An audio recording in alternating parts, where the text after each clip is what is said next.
प्रभु यीशु मसीहा, हम हृदय की गहराई से आपको धन्यवाद देते हैं आज के दिन के लिए, समय के लिए। हम धन्यवाद देते हैं प्रभु यीशु आपके वचनों के लिए।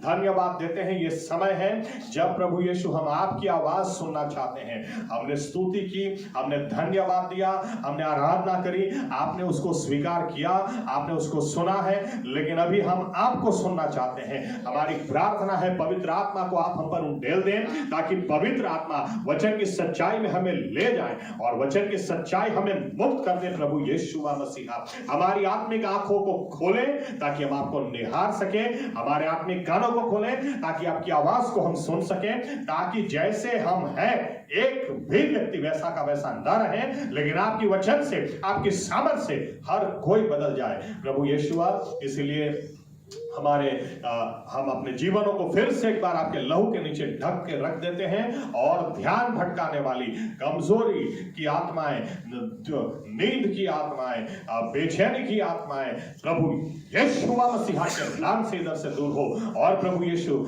आपकी आत्मा इस जगह को आपकी महिमा से भर दें। और प्रभु यीशु मसीहा, हमारा ध्यान सिर्फ आपकी और आपकी बातों पे लगा रहे। और आज आपका वचन आपकी सामर्थ में, आपकी अद्भुत योजना में हमारे ऊपर भेजकर आपकी मर्जी हमारे जीवन में, हमारे बीच में पूरी करें और महिमा सिर्फ और सिर्फ आप लें। ये प्रार्थना प्रभु यीशु मसीहा के नाम से हम करते हैं, आमीन। धन्यवाद प्रभु यीशु। बैठ सकते अपनी जगह।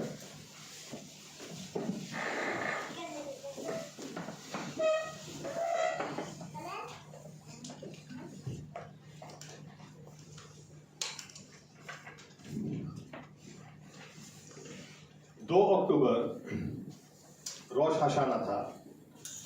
नया साल बाइबल के हिसाब से नया साल शुरू हो गया। याद रखें, बार बार मैं बोलता हूं, हमारा नया साल वो 1 जनवरी को नहीं होता है। 1 जनवरी वो रोमन कैलेंडर है। हमारे बाइबल के हिसाब से रोश हशाना वो दिन है। पिछले साल सभी पर्वों के ऊपर मैंने शिक्षण दिया था, तो बोला था रोश हशाना वो दिन है जिस दिन परमेश्वर ने इंसान की उत्पत्ति की। और उस दिन को मनाया जाता है नरसिंगे को बजाकर, रणसिंगड़ाने वगाड़ी ने। और नरसिंगे को बजाना ये बात जताता है कि परमेश्वर वचनों को देकर उसको पूरा करने वाला परमेश्वर है। या तो अगर इस तरह से कहूं कि जिस परमेश्वर ने इंसान को बनाया, वो परमेश्वर उस दिन उसको याद दिलाता है कि उसकी हर जरूरियात भी वो पूरी करेगा। आमीन, आमीन। तो 5785वां साल बैठ गया, 5785। इसके ऊपर मुझे ज्यादा नहीं बोलना है, लेकिन मैं छूकर थोड़ा कुछ अलग पॉइंट्स के ऊपर आगे बढ़ता हूं। सबसे पहले तो 5785, 5 वो अनुग्रह का आंकड़ा है, कृपा। 7 संपूर्णता का आंकड़ा है। 8 नई शुरुआत का है। अब ये ऐसा साल है कि जिसके अंदर 2 पंजे आ रहे, 2 5, 5 7 8 5। यानी इसका मतलब होता है ये नया साल परमेश्वर ने किस तरह से या क्या योजना से हमको दिया है, वो हमारे ऊपर, वो हमको नई शुरुआत या तो संपूर्ण नई शुरुआत देगा, डबल अनुग्रह के साथ। आमीन। यानी आज तक जो भी परमेश्वर का अनुग्रह हमने चखा, उससे डबल अनुग्रह परमेश्वर इस साल हम पर उंडेलेगा। आमीन, आमीन। दूसरी बात कि मैं हर बार ये 3-4 साल से शायद बोल रहा हूं, 80 का जो आंकड़ा है, 80 का दशक, यानी 80 का जो आंकड़ा है, वो हिब्रू भाषा में गिमेल, हिब्रू भाषा में एक अक्षर उसका आंकड़ा है।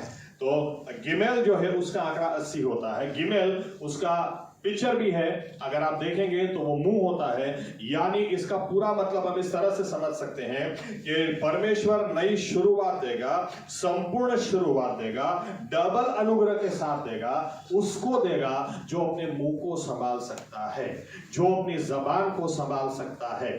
जबान को आप संभालो तो परमेश्वर आपको नया संपूर्ण नई शुरुआत डबल अनुग्रह के साथ देगा। हर कोई मुंह को नहीं संभाल सकता है, इसलिए हर किसी को आशीष नहीं मिलती है। लेकिन परमेश्वर हमारा वो पक्षपाती नहीं है, उसने सीधा हमारे सामने बात को रखा है। आगे निर्णय हमारे हाथ में है। अगर आप चाहते हैं इस नए साल में ऐसी बात हो जो आप एकदम नई बात आप चाहते हैं, या तो आपने भूतकाल में चाहा लेकिन नहीं हुआ, तो इस साल हो सकता है अगर आप अपने मुंह को संभालें। आपके मुंह से क्या निकलता है, आपके मुंह से जो निकलता है, बाइबल बताती है इंसान की जबान के अंदर जीवन और मृत्यु है। जो जैसा इस्तेमाल करेगा वैसा ही फल वो पाएगा।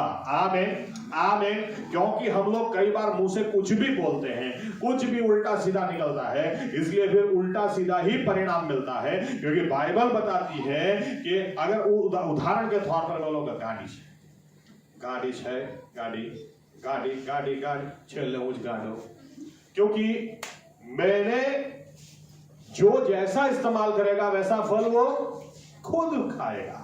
आमीन। नीति वचन 18:21 में ऐसा लिखा है। इसलिए जबान से क्या निकलता है, अगर हमने जबान को संभाला, इसलिए परमेश्वर ने यहोशुआ को क्या कहा था, यहोशुआ अगर तू वचन को पढ़ेगा, इसके ऊपर मनन करेगा और दिन रात इसको मुंह से निकालेगा, तो तेरे सामने कोई टीक नहीं पाएगा। आमीन आमीन।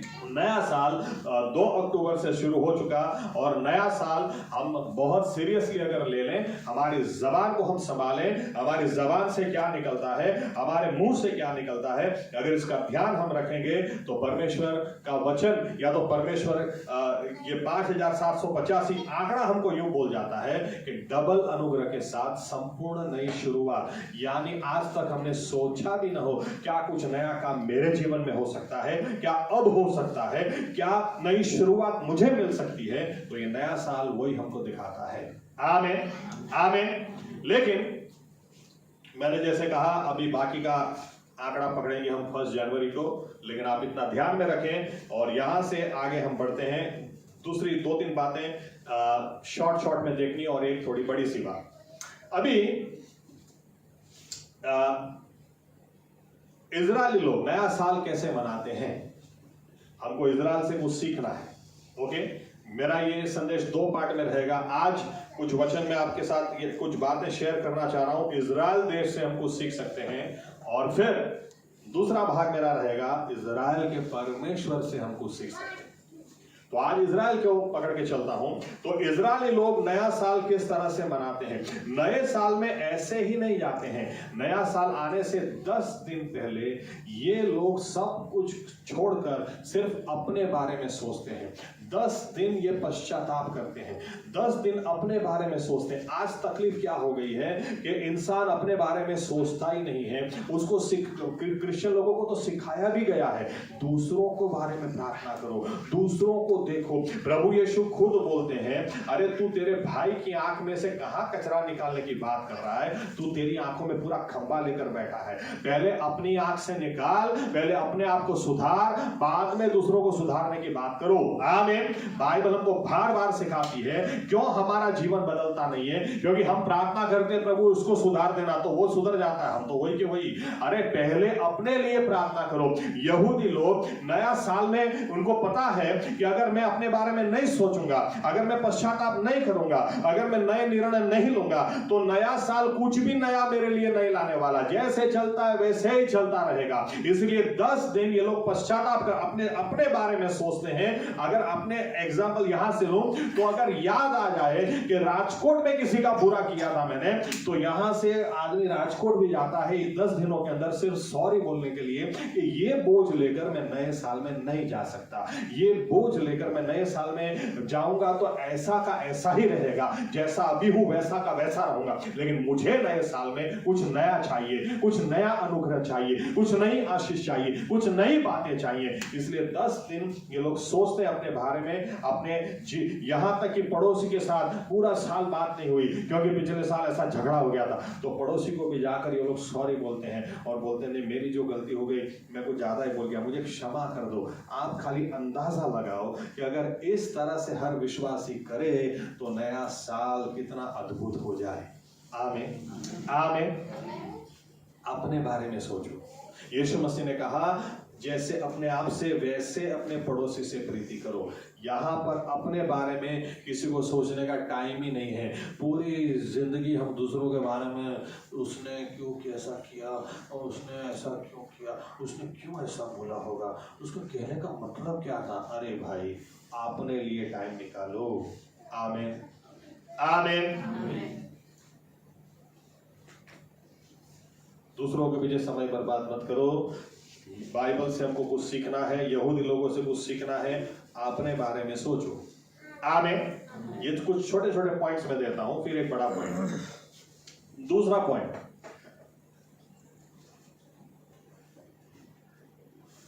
यहूदी लोग अपने बच्चों को कभी भी श्राप नहीं देते, कभी भी नहीं।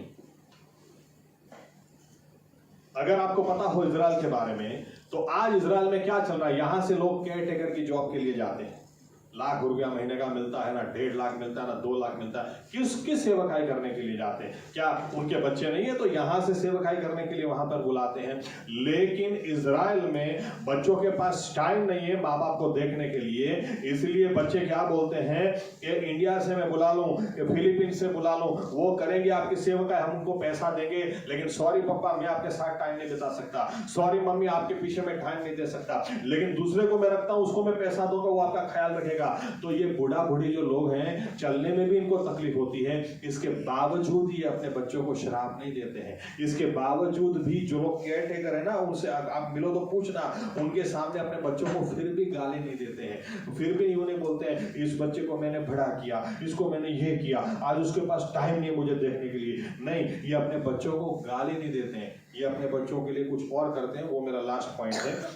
बाइबल हमको क्या हम क्या करते हैं पता है?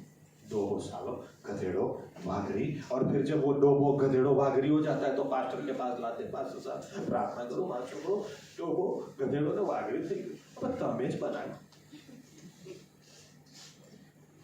तमेज बनायो।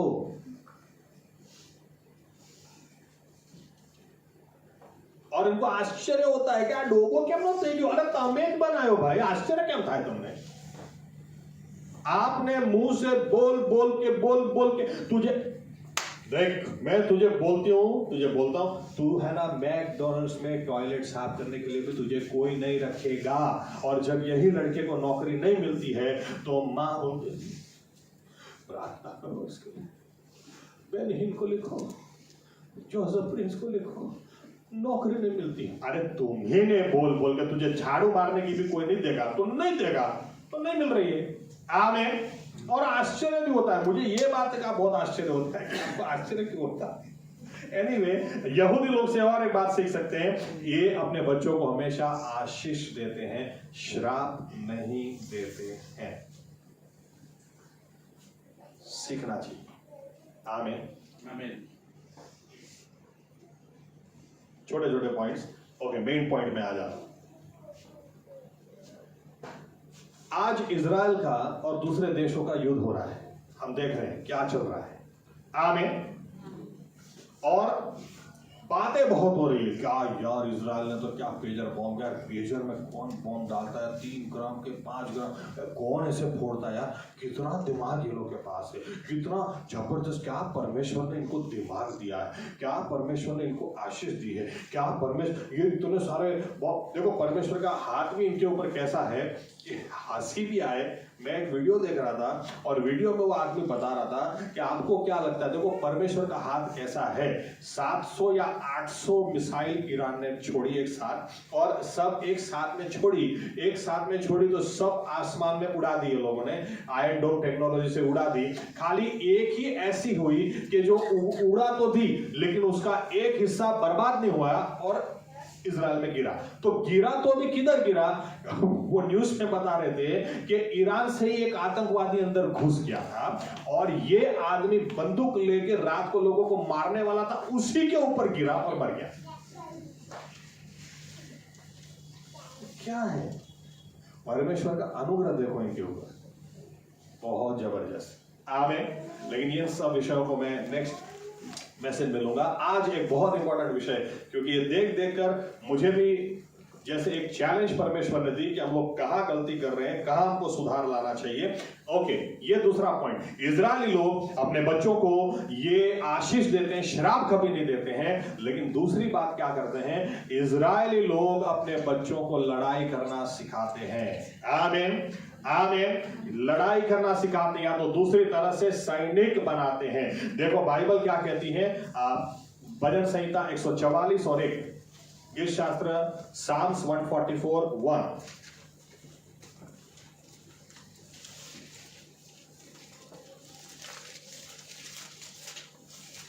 यहोवा मारो खड़क છે તેને ધન્ય હો, તે મારા હાથને યુદ્ધ કરતા અને મારી આંગળીઓને લડતા શીખવે છે। धन्य हो उस परमेश्वर को जो मुझे लड़ाई करना सिखाता है। आमीन आमीन आमीन।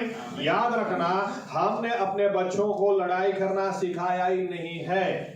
वो फालतू की लड़ाई की मैं बात नहीं कर रहा हूं, मैं किस तरह से बात कर रहा हूं। आज गलती क्या हो रही है, माँ बाप अपने बच्चों को लड़ाई करना सिखाना चाहिए, उसकी बजाय माँ बाप क्या सिखाते पता है, मैं बैठा हूं ना, मैं बैठी हूं ना, अरे तुम बैठे रहो भाई। लेकिन बाइबल में ऐसा नहीं है।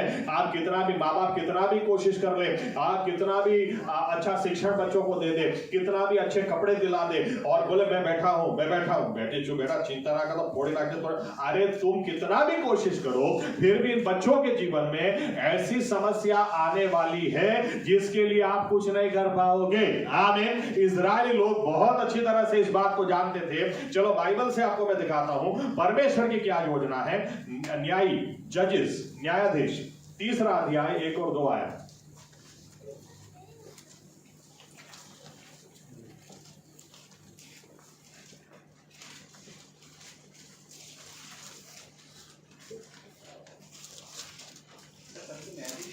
ત્રીજો અધ્યાય, પહેલી બીજી કલમ।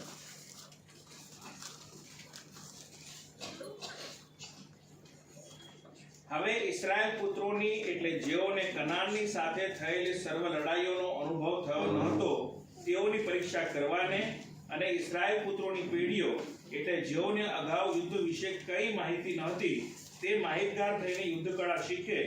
કેવળ એ સારું यहोवाए जे देशजातियों ने रहवा दी थी ते आज। ओके, अब देखो यहां पर क्या लिखा है। इस्राएली लोग जब मिस्र से निकले और कनान में गए, तो मिस्र से जो निकली पीढ़ी थी इनको लड़ाई करना आता था। अच्छी तरह से आप बाइबल पढ़ेंगे ना तो आपको एक बात समझ में आएगी। ये चरवाहा लोग थे, चरवाहे बाहर निकले और फिर लड़ाकू हो गए। इनको लड़ना था, आमोन के सामने, मोआब के सामने लड़ाई करनी थी। ये लड़ाई, इन्होंने हथियार उठाए, लड़ना सीखा। लेकिन बाइबल बताती है जब ये कनान में पहुंचे तो परमेश्वर ने सारे दुश्मनों को खत्म नहीं कर दिया, कुछ दुश्मनों को रखा ताकि अभी जो नई पीढ़ी है वो लड़ना सीखे। आमीन। हम लोग, हमारा एटीट्यूड या हमारा दृष्टिकोण बहुत अलग होता है। क्यों बीमारी आती है, क्यों ये परेशानी आती है, हम लोग रोने बैठ जाते हैं। जबकि सही तरीका क्या होना चाहिए, अगर ये समस्या मेरे जीवन में आई है तो मुझे लड़ना सीखना है, इसीलिए परमेश्वर ने आने दिया है। लड़ाई करना सीखो। आमीन आमीन। आज हम लोग हो क्या गए, मुझे हिंदी का शब्द नहीं पता, लेकिन हम लोग गुजराती में ना पोपला ने पोपलियो बनाए रहे, पोपलो पोपली। हाँ बेटा मैं बैठा हूं ना, बेटा मैं बैठा हूं ना, तो तू बैठा ही रहेगा। बच्चा 40 साल का होगा, मम्मी जाओ, हाँ बेटा जाओ, डायपर पहना तू, क्योंकि हम लोग पोपला पोपली बना रहे हैं। हाँ सब में मैं बैठा हूं ना, मैं बैठी हूं ना, बड़े तो होने नहीं दे रहे। लड़ाई करना तो सिखाने रहे। बाइबल कहती है धन्य है उस परमेश्वर यहोवा को जो लड़ाई करना सिखाता है। आमीन। यहां पर तो विश्वासियों को तो कैसा है, इधर चर्च में आते हैं तो इनको पता चलता है शैतान के सामने हमको लड़ाई करनी है, करते करते सोमवार तक इधर चालू हो जाते हैं, फिर वापस बोला इधर नहीं बे उधर, फिर वापस सोमवार आते। अरे क्या कर रहे हैं भाई, बड़े नहीं हो रहे, इनको लड़ाई करना आता नहीं, सीखता है। हर विश्वासी दूसरे विश्वासी के साथ लड़ा, एक पास्टर दूसरे पास्टर के साथ, और लड़के भी बोलते આપણું યુદ્ધ રક્ત અને માંસ સામે નથી। અલા તો તું ભૂતો સામે લડે છે, આ રક્ત અને માંસ જ છે ભાઈ। आमीन। क्योंकि लड़ाई करना सिखाया ही नहीं है, लड़ाई करना आता ही नहीं है। लड़ाई इसलिए किसके साथ लड़ाई करना वो भी समझ में नहीं आता है। और जिंदगी बर्बाद करे ना। यही है जिंदगी बर्बाद कर देने। आजा, अरे इधर नहीं, फिर ओके इधर। पूरी जिंदगी विश्वासियों की इस तरह से निकल जाती है। ये कौन से टाइप के सैनिक है पता नहीं है। अगर एक लड़ाई कर भी लेंगे ना तो पास्टर साहब प्रार्थना करो, बैक पेन थी। आज सैनिकों, ये सैनिक है हमारे इजराइल के। देखो इजराइल के सैनिक, आप देखो इजराइल के सैनिक, इनको कंपलसरी, हर एक व्यक्ति को कंपलसरी है मिलिट्री ट्रेनिंग लेना, कंपलसरी है। हर एक को बंदूक चलाना आता। वो खेत के अंदर काम करता है, फिर भी उसको अगर सरकार बुलाएगी आ जाओ तो तुरंत चला जाएगा। आमीन। इजराइल की औरतों को आप देखो, औरत हमारे जैसे चार को उखाड़ के फेंक दे, उछक के फेंक दे। उनका पेल्विक गर्डल इतना मजबूत है कि ऐसा बोला जाता है पूरी दुनिया में सिर्फ इजरायली औरत ऐसी है जो 5 किलो के बच्चे को भी नॉर्मल डिलीवरी दे सकती है। और हमारे यहां तो अगर 3 किलो, डॉक्टर सीजर कर दो, अरे मैं रोक नहीं सकती, मैं तो सहन नहीं कर सकती। आरा पोपली और बदी उठी करेगी, सहन नहीं। अरे पुराने जमाने में आप देखो, पुराने जमाने में माँ, आप पूछोगे ना, दादी को पूछोगे तो दादी बोलेगी 16 बच्चे पैदा किए थे, 5 मर गए, 11 है। और यहां पर एक, आज की पीढ़ी में एक पैदा करके बस बाप रे, તમને શું ખબર 11 બરાબર કર્યા? અલા 11 બરાબર કશું નહીં કર્યું, તમારી કેપેસિટી નથી। હા, હકીકત આ છે। પોપલા છે બધા જ, बहुत खोखली पीढ़ी बनाती। आज की पीढ़ी को आप देखो, उसने मना कर दिया। अल्लाह, उसने मना कर दिया तो नस क्यों काटने बैठा भाई? लेकिन खोखले हो गए अंदर से। ये क्या लड़ाई करेंगे? ये खुद एक प्रश्न के सामने लड़ाई नहीं कर सकते। क्यों? क्योंकि माँ बाप ने इनको पोपला बना के रखा है। मैं बैठा हूं ना, मैं बैठी हूं ना। अरे तू आज भी बैठा है, लेकिन उसने नस काट दी। देख, पर बाइबल बता दिए, धन्य है उस परमेश्वर को जो मुझे लड़ाई करना सिखाता है। हिम्मत मत हारो, इजरायलियों से सीखो। इजरायली देश से हमको यह सीखना है कि देखो हर एक को लड़ाई करना आना जरूरी है। आमीन। हर एक को लड़ाकू बनना जरूरी है, क्योंकि हम कितने भी चाहें, माँ बाप कितना भी चाहें, बच्चों के लिए अच्छा चाहें, फिर भी इन बच्चों के ऊपर समस्या आने वाली है। इनकी जरूरियातें खड़ी होने वाली है, इनके सामने नामुमकिन परिस्थिति आने वाली है। और तब आज माँ बाप क्या सिखा रहे बच्चे को? डांस इंडिया, डांस बेटा, तू भी कर डांस, वो भी। अभी जीवन में प्रश्न, शादी नहीं हो रही है, शादी नहीं हो रही तो कर डांस, हो जाएगी। होता है कि नहीं? देखो तुम्हारे डांस से शादी। क्या सिखा रहे हैं? फिर इनको समस्या आती तो खोखला, बद्दा खोखला। विश्वासी लोगों को आप देखो, ये कैसे सैनिक है। पौलुस तिमोथी को बोलता है जो सारा सैनिक, अच्छे सैनिक की तरह लड़ना। अभी आप कब्रिस्तान में चले जाओ, क्रिश्चियन कब्रिस्तान में आप जाओ, क्रिश्चियन कब्रिस्तान में आप घूमोगे तो कितनी कब्रें मिलेंगी जिसके ऊपर लिखा होगा मैं बहुत अच्छी लड़ाई लड़ा और आखिर में महिमा का मुकुट मुझे मिले, उसकी मैं राह देख रहा हूं। आप स्टोरी जानने की कोशिश करो, पता चलेगा पूरी जिंदगी बीवी के साथ लड़ा था। अरे किसके साथ लड़ा बे? सब खोखले के खोखले। और बाद में पता चलेगा एक कब्र पर तो मैं बहुत अच्छी लड़ाई लड़ा, ऐसा लिखवा तो दिया था, पूछा तो पता चला पी के मर गया था। अरे शराब के सामने लड़ नहीं सका, ये अपने बोझ के सामने लड़ नहीं सका। क्यों? क्योंकि हम लोग खोखला बना रहे हैं सब। लेकिन बाइबल हमको बताती है हर एक व्यक्ति को लड़ना आना जरूरी है। आमीन। आप नहीं भी लड़ना सीखोगे तो याद रखना, ऐसा नहीं देखो मुझे तो नहीं आता, तो गोलियत को आने दो सामने, फिर तुम जाके बोलो देख गोलियत मुझे तो लड़ना आता ही नहीं है, इसलिए प्लीज अपने दोस्ती कर लेते, तो क्या वो मानेगा? है? अरे लड़ना सीखो। हमें को ये प्रार्थना करनी है। देखो बताता हूं, दाऊद वो छोटा था, जवान था, मतलब बाकी 7 भाइयों के सबसे छोटा ये था। और इसके बावजूद ये अपने पिता के भेड़ बकरों लेकर जंगल में जाता था। अभी आप ये सोचो किसी दिन अगर आके यूं बोल दे, या आके यूं बोल दे पापा आज तो सिंह सामने आ गया था पापा, लेकिन माना तो उसको, तो उस जमाने को देखो आप, उस जमाने को देखो, वहां पर ये सैनिक नहीं था लेकिन फिर भी उसको लड़ना सिखाया था। वो गोफन चलाना किस लिए सिखाया था? आप उसको आपने सिखाया होगा। और यहाँ पर तो होते तो या पापा आज तो गजब हो गया, मैं तो उस जगह गया ना तो पापा 2 कुत्ते मेरे पीछे दौड़े। बेटा कल से मत जाना, कल से मत जाना बेटा उधर, तुझे कुछ हो गया तो हमारी की एक औलाद है, तुझे कुछ हो जाएगा तो हमारा तो जिंदगी में अंधेरा हो जाएगा, तू मत जाना। हाँ, कल से 4 नौकर हम रखते थे, वो जाएंगे, तू मत जाना।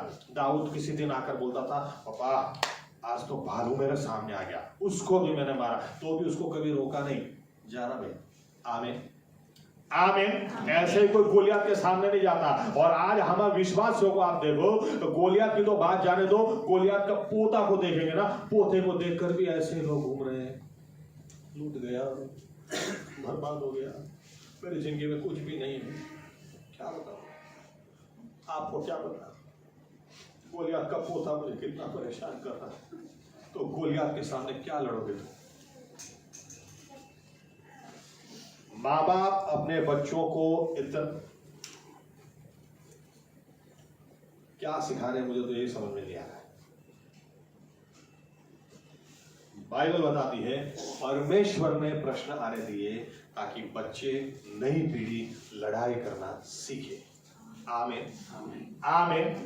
दाऊद लड़ाई करना सीखा था, इसीलिए गोलियत के सामने जाने से भी वो नहीं डरा। इसीलिए वो शाऊल को भी बोलता है, हाँ हथियार जरूर हमारे अलग हैं, हथियार जरूर अलग हैं, गोफन से ऐसे आदमी के सामने में कभी लड़ाई नहीं की है, लेकिन जिस यहोवा परमेश्वर ने मुझे सिंह और भालू मारने का अनुग्रह दिया, उसकी सहायता से इसको भी मैं मारूंगा।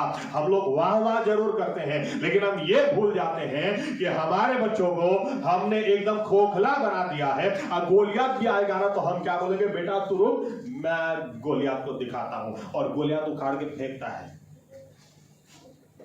हमारे गोलियत के सामने नहीं चलता, हमारे बच्चों का कहां से चलेगा? कौन सी पीढ़ी हम तैयार कर रहे हैं, क्या हम तैयार करें? आप बाइबल अच्छी तरह से पढ़ें, बाइबल हमको सिखाती है परमेश्वर के सैन्य उद्धार पाने का मतलब है परमेश्वर की सेना में एक सैनिक होना, क्योंकि बाइबल के परमेश्वर के बहुत अलग अलग नाम है, उसमें से एक नाम वो सेनाओं का यहोवा है। आमीन आमीन आमीन।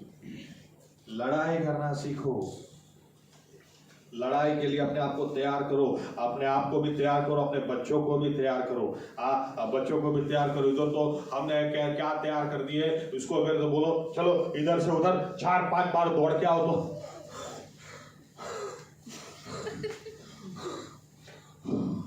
ओ बाबा मारना कैसे थोड़ा, कुछ भी नहीं, मतलब कुछ है ही नहीं। आप मशीन गन उठा के देखो एक बार, तो सही में मशीन गन भी उठा दे सकते, आपको काम नहीं है। और इजराइल में आप देखो औरतें घुमा के उठा के घूमती है, ऐसे कौन है आ जाओ, छोड़ेंगे नहीं। क्यों? ट्रेनिंग की है अपने देश के लिए। आमीन। देश के लिए हम खड़े रहेंगे, देश के लिए। अभी बीच में जोवन को मैप में दिखाया, मैप में इजराइल किधर है, हमारे प्रेयर रूम के अंदर पूरे दुनिया का नक्शा लगा के रखा है, और पूरे दुनिया के नक्शे में जब जोवन को दिखाया कि ये इजराइल है, तो बोलते आटलू नानो तो भी कोई चाल तो नहीं, क्या लाडारा जवाई। आमीन आमीन। और हम लोग एकदम ठंडा का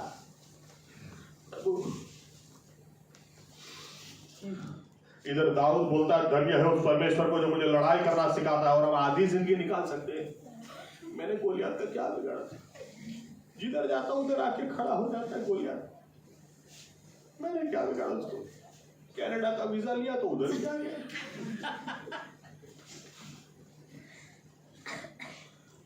सही में क्या मैं जब ये युद्ध को देखता हूं तो मैं ये देखता हूं कि क्या पीढ़ी तैयार की।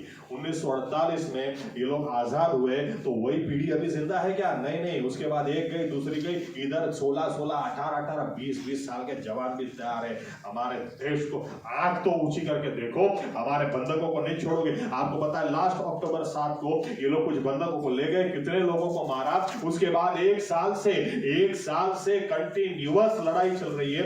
एक साल से दूसरा कोई देश होना तो इसकी इकोनॉमी खत्म हो जाए, लेकिन आज भी ये लोग बोलते हैं अरे कितना लड़ना पड़े लड़ेंगे। ऊपर से बोलते हैं, बेरूत को बोलते हैं गाजा को देख लो, ऐसी हालत तुम्हारी भी बना देंगे, लेकिन हम रुकेंगे नहीं। हमारे एक व्यक्ति, मुझे आज याद है 2001 या 2 में शायद, जब एरियल शेरोन वो इजराइल के प्राइम मिनिस्टर थे, तब उन्होंने कहा था कि हमारे एक आदमी को तुम मारोगे ना, हम तुमको घर में घुस के मारेंगे। एक आदमी को भी हाथ लगाया, क्योंकि हमारा खून है, पानी नहीं है। अगर उसको पानी की तरफ बहाया, घर में घुस के मारेंगे। मेरा कहने का मतलब, इनका जुस्सा आप देखो, इनका एटीट्यूड आप देखो, और हम विश्वासी देखो, हमारे ही भाई बहन बंधन में है। कोई नशा कर रहा है, कोई व्यभिचार में है, किसी को नौकरी नहीं है, किसी को कर्जा है, किसी को ये समस्या ना वो समस्या। हम लोग आराम से बैठे हैं। हमारे पास भी ये एटीट्यूड होना चाहिए कि अगर मेरे भाई को हाथ लगा। मुझे रायनार्ड बॉन्के का एक वाक्य याद आता है। रायनार्ड बॉन्के एक बार प्रचार कर रहे थे, तो प्रचार के बाद एक व्यक्ति आकर उनको यूं बोलता है कि आपका प्रचार बहुत अच्छा है पास्टर, लेकिन एक फरियाद है मेरी। तो रायनार्ड बॉन्के ने बोला, बोलो क्या फरियाद है? बोले आप चिल्लाते बहुत ज्यादा हैं, आप इतना क्यों चिल्लाते हैं? तो रायनार्ड बॉन्के ने जवाब दिया, मैं खुद भी तो ज्यादा चिल्लाना नहीं चाहता हूं भाई, लेकिन करूं क्या, शैतान यही भाषा समझता है। मेरी आंखों के सामने जब मैं लूलो लंगड़ों को देखता हूं, मेरी आंखों के सामने जब अंधों को देखता हूं, मेरी आंखों के सामने जब लोगों को मरता देखता हूं, निराश देखता हूं, रोता देखता हूं, मैं क्या करूं? मैं जानता हूं शैतान एक ही भाषा समझता है, मैं चिल्लाऊंगा तो ये जाएगा, मैं चुप नहीं रह सकता।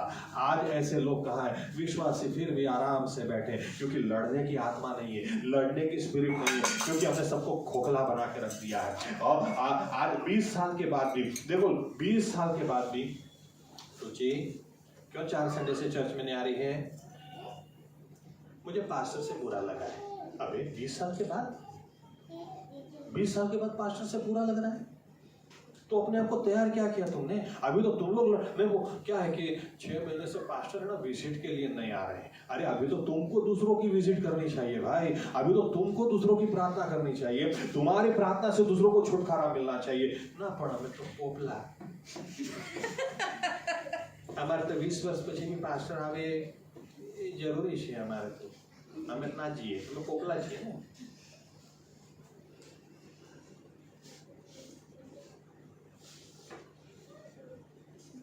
अपने आप को थोड़ा सा ढंढोले हम, क्योंकि प्रभु यीशु ने उसके राज में हमको सैनिक की तरह चुना है।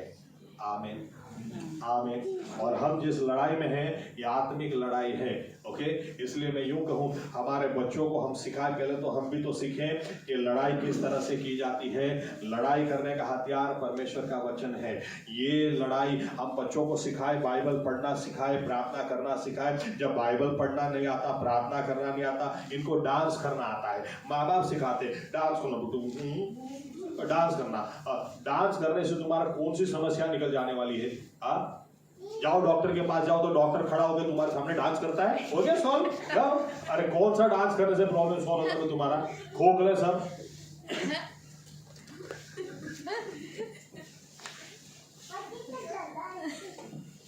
कोई समस्या दूर नहीं होती है, लेकिन हो क्या गया है, सब खोखले हैं।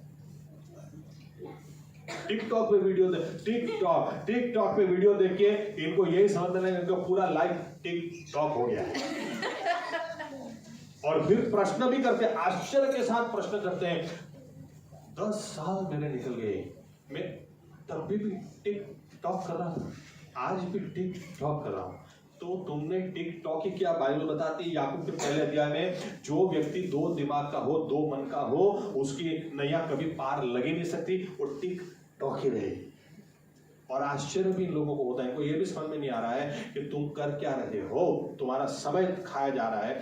चीन के अंदर जब टिकटॉक कंपनी को स्थापा गया, उसका खुद का टिकटॉक बनाने वाला, वो क्या बोलता है, स्टाफ में कोई भी टिकटॉक नहीं देखेगा। याद रखना, हमने टिकटॉक दूसरों का समय चुराने के लिए बनाया है। हमने टिकटॉक इसलिए बनाया ताकि इंडिया में जवान लोग टिकटॉक लेके बैठे रहें, ताकि इंडिया की इकोनॉमी डाउन हो, ताकि हमारी इकोनॉमी ऊपर हो। वहां पर किसी को टिकटॉक, और यहां पे देखो जिसको देखो टिकटॉक बंद किया तो क्या हो गया, मुझे है ना।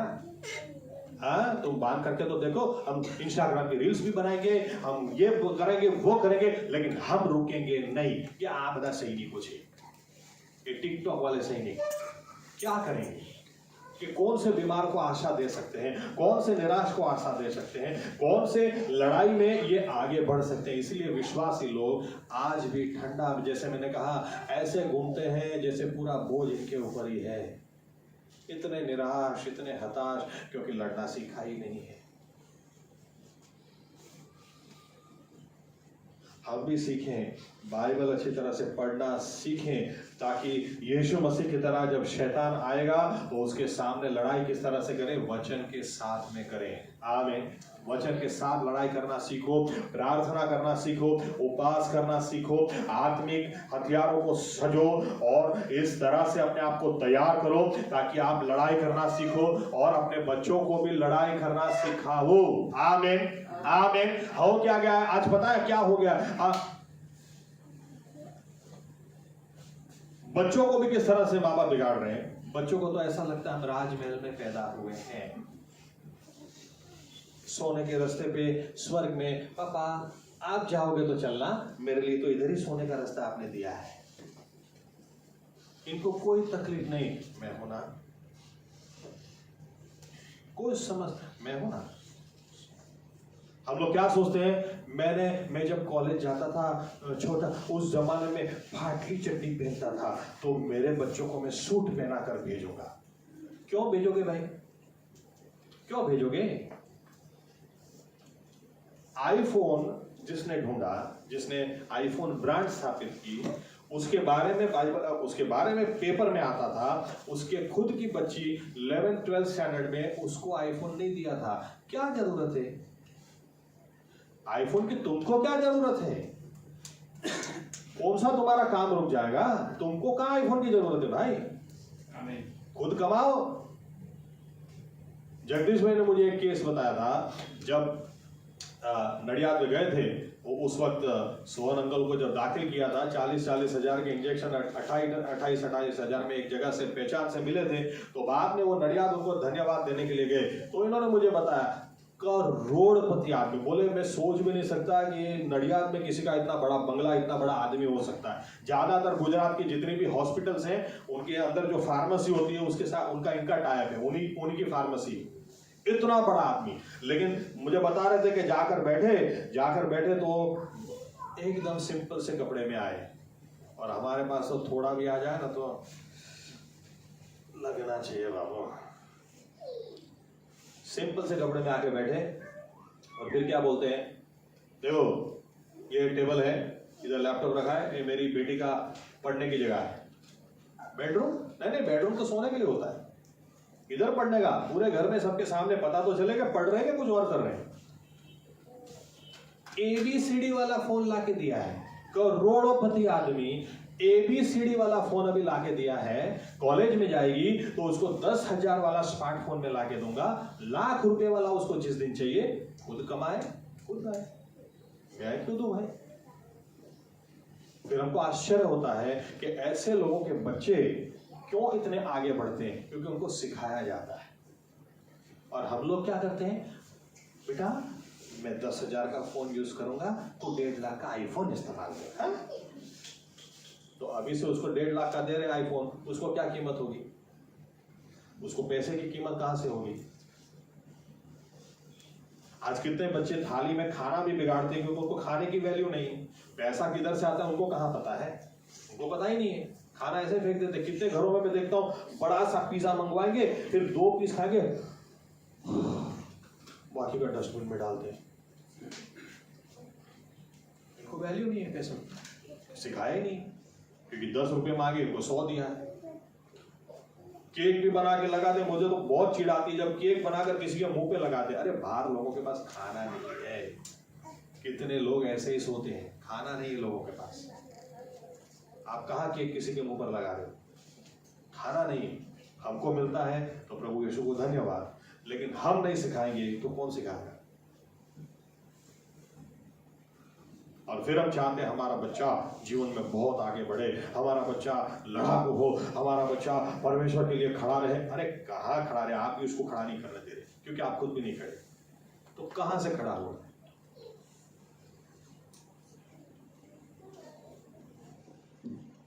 इजरायली लोगों से ये बात हम सीखें, बाइबल से हम ये बात सीखें। बाइबल हमको बताती है धन्य है उस परमेश्वर को जो मुझे लड़ना सिखाता है। आज सामने कैसे भी अगर कोई बीमारी आई तो आप ये मत सोचो क्यों मेरे ऊपर ये बीमारी आई। आप प्रार्थना करो, प्रभु मुझे लड़ना सिखा, ताकि तेरी सहायता से इस बीमारी को हरा कर कुचल कर मैं उस पार निकल आऊं, ताकि लोगों को पता चले मेरा परमेश्वर। दाऊद ने क्या बोला? तू मुझे नहीं, मैं तुझे मारूंगा, ताकि लोगों को पता चले आज भी इजराइल में यहोवा ही परमेश्वर है। आमीन आमीन। आपके ऊपर मेरे ऊपर कोई भी समस्या है, हमको प्रार्थना करनी। आज के बाद अपने दिमाग पे बिठा ले, हमको ये प्रार्थना नहीं करनी प्रभु क्यों। बाइबल बताती है पर्वत के सामने प्रार्थना मत करो। अगर तू पर्वत को कहेगा कि उखड़ जा और समुद्र में चला जा तो चला जाएगा, लेकिन हम तो पर्वत के आगे उपवास करते हैं, प्रार्थना करते हैं। लेकिन हमको ये आज सीख लेना है कि मैं आज से मेरी प्रार्थना को बदल दूंगा। प्रभु मुझे लड़ाई करना सिखा। मैं किसी को माफ नहीं कर पाता हूं, मैं पुरानी बातें भूल नहीं पाता हूं। प्रभु मुझे लड़ना सिखा, ताकि इस कड़वाहट से मैं बाहर आऊं, ताकि इस बंधन से मैं बाहर आऊं। मुझे लड़ाई करना सिखाओ प्रभु, ताकि मैं अच्छा लड़ने वाला बनूं, आपके राज्य में अच्छा सैनिक बनूं। आमीन आमीन। क्योंकि शैतान को पता है आज क्रिश्चियन लोगों को कितना ही वो परेशान करे, लोग उसके सामने लड़ने की बजाय प्रभु, अरे क्या प्रभु आपको क्या लगता है?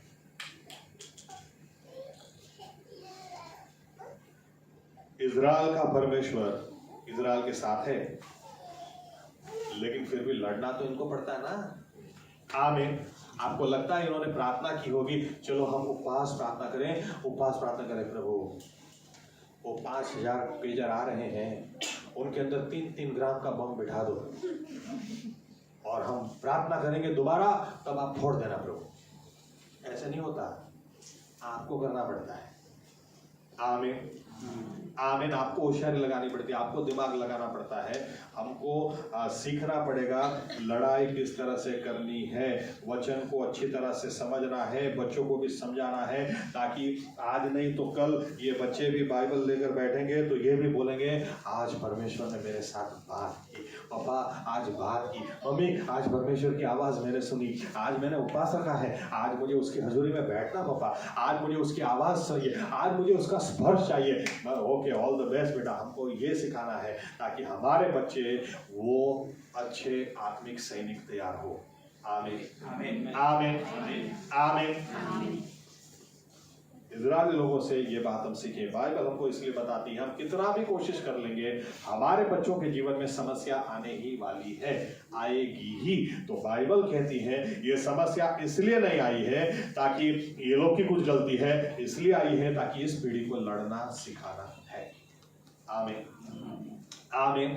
हमारा एटीट्यूड आज के बाद हम बदल दें, हमारा दृष्टिकोण आज के बाद हम बदल दें। हमारी भी प्रार्थना ये हो कि प्रभु मुझे लड़ना सिखाओ, प्रभु मुझे लड़ना सिखाओ, कौन मेरा दुश्मन है मुझे सिखाओ, अच्छी तरह से सिखाओ और उसके सामने अच्छी तरह से लड़ना सिखाओ। बाइबल कहती है याकूब 4 और 7, पहले परमेश्वर को अधीन हो जाओ, फिर शैतान के सामना करो, वो भागेगा। लड़ना सिखाओ, मुझे सही रीति से लड़ना सिखाओ, ताकि बीमारी के ऊपर मैं विजय पाऊं, ताकि मेरे पास हर आशीष हो, मानसिक शांति हो, जो आज तक नहीं हुआ वो हो जाए, ताकि प्रभु यीशुआ लोगों को पता चले कि मेरा परमेश्वर आज भी वो विजय देता है, आज भी वो मेरे साथ खड़ा रहता है, आज वो पानी को मुझे डुबाने नहीं देता, आग को मुझे जलाने नहीं देता, इस पार से उस पार वो मुझे ले जाता है, ताकि मेरे जीवन से आपको मान और महिमा मिले। बहुत हो गया शांति से बैठे रहे, बहुत हो गया दूसरों को भी गलत सिखाया, लेकिन अब हम खुद भी अच्छे सैनिक बने और दूसरों को भी अच्छे सैनिक बनाए।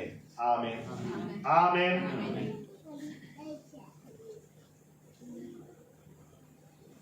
दुष्ट आत्मा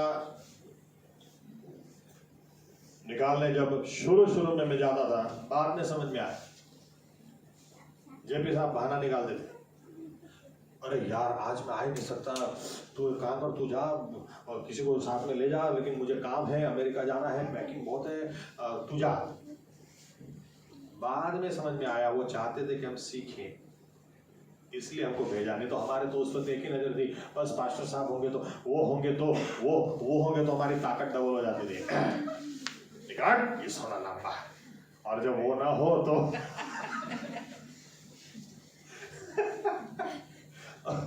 पहली बार जब मैं गया, पहली बार मैं पास्टर साहब ने बोला है तो अपने निकाल देंगे, चलो अब तो जा। मैं और मेरा दोस्त गए और उधर खड़े रहे। जेपी साहब ने बोला था वडील को भेजता हूं मैं, लेकिन वो आए नहीं आए, लेकिन एक्साइटमेंट इतना था कि अभी कहाँ किसी की जरूरत है, जो मुझ में है संसार में उससे बड़ा है। तो हम लोग तो पहुंच, मैंने मेरे दोस्त को बोला वो आएंगे चल यार अपने निकाल देते, इसमें क्या है, अब एक्सपीरियंस तो कुछ है नहीं। और पहुंच गए तो भारी वो बहन खड़ी थी या तो वो लड़के की माँ खड़ी थी, वो भारी बोलती है अरे अच्छा हुआ आप लोग आ गए, शायद आप लोग के बारे में वो अंदर कब से बात कर रहा है। मैंने बोला क्या बात कर रहा है, बोला अंदर कब से बोल रहा है पेला बे बाहर उभा से आवे એટલે बताड़ू छू। मैं तो सुनते ही अच्छा उसको पता है कि हम लोग आ रहे, बोले हाँ आप लोग उधर खड़े थे ना कहीं, वो कब से अंदर बोल रहा है, वो तो बाहर आया भी नहीं है। अच्छा तो वडील नाव कितनी बार में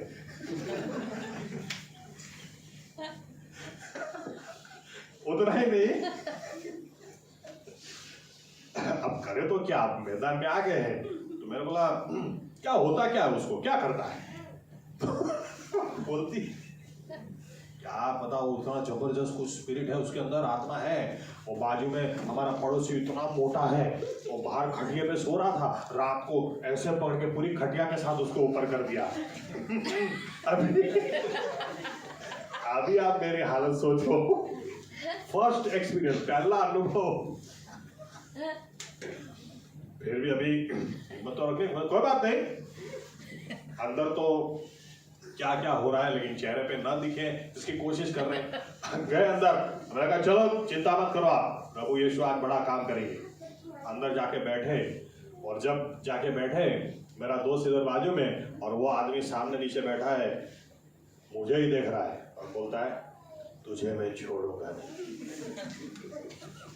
तो बोला यार तो मुझे देख रहा है बे, ऐसे ऐसे करके ऐसे देखो तो तुझे मैं छोड़ूंगा। अरे यार क्या करेंगे यार, वो वडील को कितनी देर है, क्या बताऊं मैं आपको। उस वक्त तो ऐसा हो रहा था उड़ के कहीं भाग जाए, गायब हो जाए।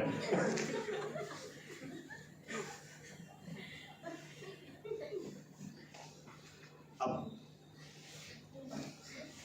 कोई रास्ता ही नहीं था, तो फिर हिम्मत की, चलो चिंता मत करो। अंदर तो क्या क्या हो रहा था कि ये अभी मुझे ऊंचा उठाना दे, वो खटिया के साथ उसको उठा लिया कि मुझे उठाना दे, ऐसा अंदर हो रहा था, लेकिन अभी रास्ता ही नहीं था। तो चलो चिंता मत करो। पहली बार, मैं यूं नहीं कहूंगा, मुझे एग्जैक्टली याद भी नहीं है, मैं यूं नहीं कहूंगा कि बहुत हिम्मत के साथ मैंने बोला, लेकिन एक उसको बोला यीशु के नाम में बोलता हूं नीचे देख, तुरंत उसने नीचे देखा तो हिम्मत आ गई। यार चलो चलो अपने करते प्रार्थना, वो बड़ी लाएंगे, चलो। और हमने प्रार्थना करना शुरू किया। प्रभु यीशु ने इतना बड़ा काम किया। जेबी साहब ने हमको अकेला छोड़ा ताकि हम लड़ना सीखें। आमीन। 2-3 केस ऐसे हो गए, इसके बाद अब आ जाओ, अब कोई भी है अभी आ जाओ, लड़ना सिखाओ। आमीन आमीन। बच्चों को लड़ना सिखाओ, आप सीखो और उनको सिखाओ, क्योंकि उनके जीवन में समस्या आएगी आएगी और आएगी ही। उनको सिखाया तो वे लड़ाई करेंगे, क्योंकि परमेश्वर ने यही चाहा कि इस्राएली लोग ये पीढ़ी ने लड़ना सीखा ही नहीं है, इसलिए परमेश्वर ने प्रश्न आने दिए। तो हमें आज के बाद प्रार्थना बदल देनी है। हमारे जीवन में क्या समस्याएं हम अच्छी तरह से जानते हैं, क्या जरूरियात हम अच्छी तरह से जानते हैं, लेकिन हम प्रार्थना करें प्रभु यीशु आप मुझे लड़ना सिखाओ, आप मुझे अच्छी तरह से लड़ना सिखाओ, ताकि इस हालात को मात देकर खत्म करके इस पार से उस पार में जाऊं, ताकि मेरे जीवन से आपको महिमा मिले। आमीन। अब मैं चुप बैठूंगा नहीं। अब मैं यूं नहीं कहूंगा जीसस कॉल्स में रिक्वेस्ट भेजूं, इधर रिक्वेस्ट भेजूं, उधर रिक्वेस्ट भेजूं। अरे मैं खुद अच्छा लड़ाकू बनूंगा, अच्छा सैनिक में बनूंगा, ताकि मैं अच्छी लड़ाई करूं, ताकि पौलुस की तरह एक दिन मैं भी कह सकूं मैं बहुत अच्छी लड़ाई लड़ा हूं और अब मुझे सही में महिमा का मुकुट मिले, उसकी मैं राह देख रहा हूं। आमीन। आमीन। आमीन। भाई अपनी जगह खड़े हो जाए।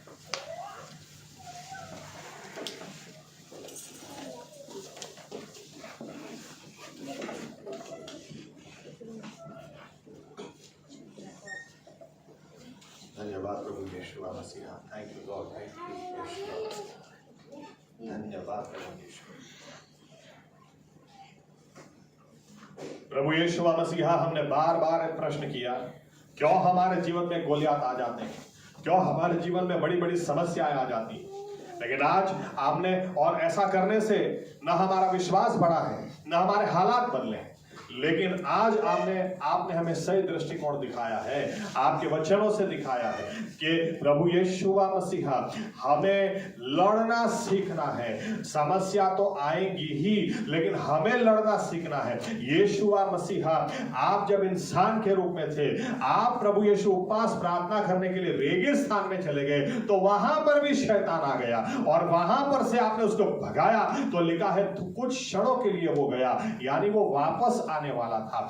शैतान आएगा ही, परीक्षण आएंगे ही। हम आज के बाद ये प्रश्न नहीं करेंगे क्यों ऐसा हो रहा, लेकिन हम ये प्रार्थना करेंगे कि मुझे तैयार करो, मुझे लड़ना सिखाओ प्रभु यीशु मसीहा, मुझे लड़ना सिखाओ, वचन के द्वारा मुझे तैयार करो, प्रार्थना करना मुझे सिखाओ, वचन समझना मुझे सिखाओ, ताकि मैं प्रभु यीशु इन वचनों के आधारित, प्रार्थना के आधारित शैतान को मात में मात देता जाऊं। मेरे जीवन में जितने भी गोलियां आते हैं उसको गिराता चला जाऊं, उसको हराता चला जाऊं, ताकि प्रभु यीशु मसीहा जो हालात अभी तक मुझे लगता था मुझे खाने आ गए, मुझे खत्म करने आ गए, आज के बाद मैं उनसे दाऊद की तरह कहूंगा, आज तू मुझे नहीं, आज मैं तुझे मारूंगा, ताकि लोगों को पता चले यहोवा परमेश्वर, इस्राएल का परमेश्वर, इब्राहिम, इसहाक और याकूब का परमेश्वर आज भी जिंदा परमेश्वर है। आज भी वो विजय देने वाला परमेश्वर है, आज भी छुटकारा देने वाला, आज भी चंगाई देने वाला, आज भी आशीष देने वाला, आज भी मृत्यु को पुनरुत्थान में बदल देने वाला, आज भी जहां आस न हो वहां नहीं आस देने वाला परमेश्वर है। कल, आज और युगानुयुग वैसा का वैसा परमेश्वर है।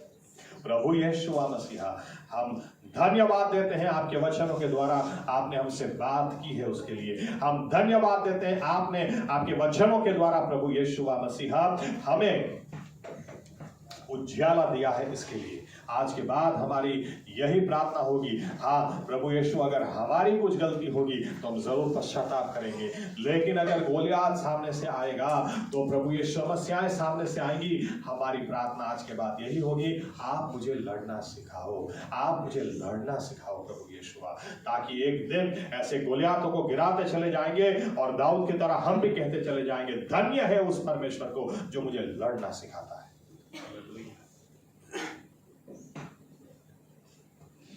ये एटीट्यूड के साथ, इस दृष्टिकोण के साथ हम आगे बढ़ते चले जाएं। प्रभु यीशु अनुग्रह हमें दे, ताकि हम भी अच्छी लड़ाई करना सीखें, अपने बच्चों को भी अच्छी लड़ाई करना सिखाएं प्रभु यीशु।